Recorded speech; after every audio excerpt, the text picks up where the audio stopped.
Hello students and grown-ups. Did you like learning about organic and geometric shapes? Were you able to tell the difference between both kinds of shapes? Today we're going to try to draw a picture using just two shapes, one geometric shape and one organic shape. Now you can make anything you want, but I'm going to show you what I'm thinking of making if you need an idea, okay? For today's activity, you're going to need paper. Any kind of paper is fine. Something to draw with and something to color with. And I'm going to draw with my black marker because I think it's easier for you to see on the video. But I think that friends should be drawing with a pencil because if you make a mistake, then you can erase it. But if you draw with a marker, then you just have to work through your mistakes because you won't be able to erase them. So if you really want to, if you're fine with working through your mistakes, then if you want to use a marker, but a pencil is probably your best bet. Now, there are so many different kinds of organic and geometric shapes to think of, but I just decided to just get us started with thinking about these shapes to just use these two. And so what do you think of these two shapes? We have a round circle shape and then kind of a poofy shape, and I'm wondering if you have any ideas for using these two shapes. I have an idea in my head, and I think it's a really good one because it is wintry, and it's winter right now, so it could be kind of a fun idea. And one other quick thing, you know, if you're drawing this circle, which is a geometric shape, I just drew mine with my marker, and that's fine, but you know, I know that some friends like to maybe trace. Maybe they have something that is a circle shape at home, or wherever they're doing their learning, and they want to use that to trace. So you could do that too, but you don't have to. Okay, so let's start drawing. Before you start your drawing, you're going to need to decide, do you want your paper to be, you know, the tall vertical way or the horizontal way? And since you can draw anything you want, you can decide. And I'm just showing my idea. So you don't have to do the same thing I'm doing, but you can if you want.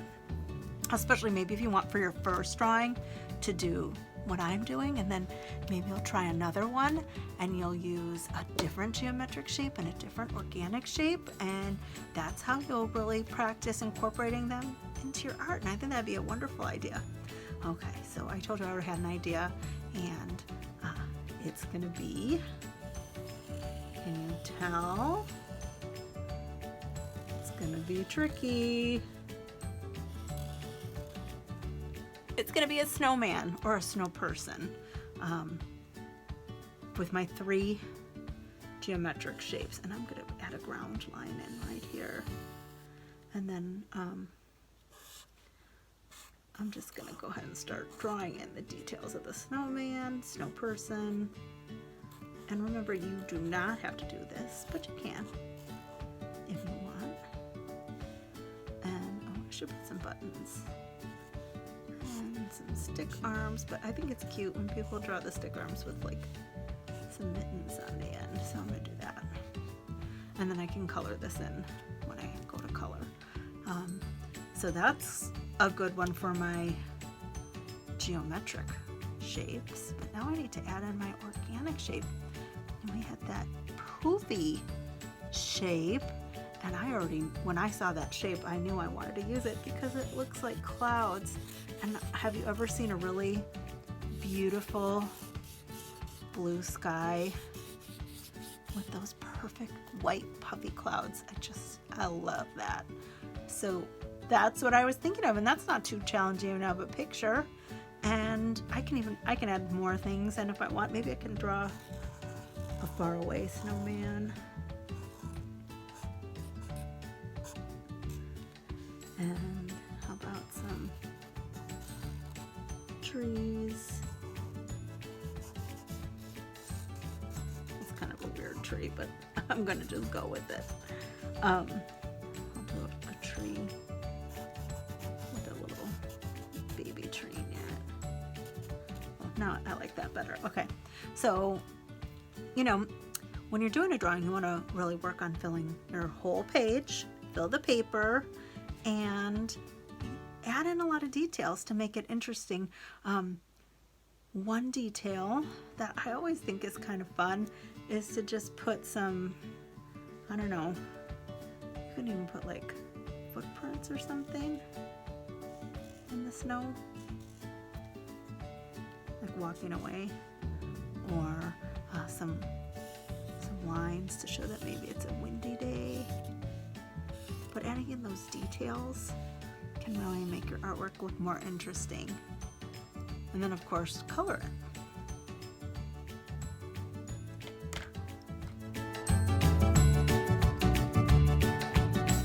While I was coloring, I started to think, oh, sometimes when we're drawing like a wintry picture, we think, oh, I don't really have to, there's nothing to color, it's snow. But sometimes then your picture doesn't look very finished. And one of the things that I've been encouraging the kids to do is use the side of their, like if you have a broken peeled crayon with like a wintry blue or purple color, by just rubbing it along the edge of your lines, or maybe just a little wisps of color here. It just like gives it a fun wintry touch, and it does make it look like a little bit more finished. So I love that idea. And also we've been talking about like now I need to color in my sky, and that's a lot of coloring, and sometimes, you know, your hands will get so tired to do all that coloring, but you want it to be finished. So you can, you know, also do that kind of, you know, I like to just do that little kind of a bit of a crayon rubbing to get those big spaces filled, and then I can maybe lightly color over it a little bit more. But you got to be careful because you don't want to do that blue crayon rubbing, you know, over your clouds. Those beautiful clouds should be white and fluffy, not colored. So try to be careful going around the spaces. Maybe if it is a tricky space, you can just, you know, do some traditional, you know, neat coloring to get those little tiny spaces colored in, and then you can go back and do the bigger spaces. But you just want to make sure it all like kind of goes together. And I used to not like it when the kids did this, and I thought, no, I don't like that. But now I'm thinking, sometimes I want to finish my picture, but that's a lot of coloring. So now I'm feeling like maybe it is a good idea to use this little kind of a trick to get it colored in a little bit. What do you think? Do you think this looks good or not? What does your teacher think? Maybe your teacher doesn't like it. But that looks much better than not being colored in at all, and if it was going to take too long to color that in. Now I see, look, I can go over it now and maybe just lightly color in over the whole thing just to make it a touch darker. And I think that looks wonderful. Like, I'm really happy with that. So I'm gonna say your teacher's probably gonna be okay with it. And can I also tell you something too? These finished drawings are awesome. And if you could email your teacher a picture of it, they would love to see it. And you know who else loves this kind of stuff? Your grown-ups. You can say, I made this for you, and they would think that's so sweet of you. And you can, and maybe they'll hang it up somewhere, or maybe you just want to take your own picture and hang it up in your room because you're proud of how carefully you did your artwork. So I think that would be an awesome idea, and I hope you do hang it up somewhere, or you give it to somebody else to hang up. because this is really special and it's a perfect picture for winter. And I hope you had fun making it, and I hope you had fun using geometric shapes and organic shapes in your work of art, and you filled your paper with your picture and then you colored it in neatly and made it look really finished. Oh, this would look good too. What if we just color in those footprints a little bit? Okay, now I'm done. And I think I did a good job, and I hope you do a good job too.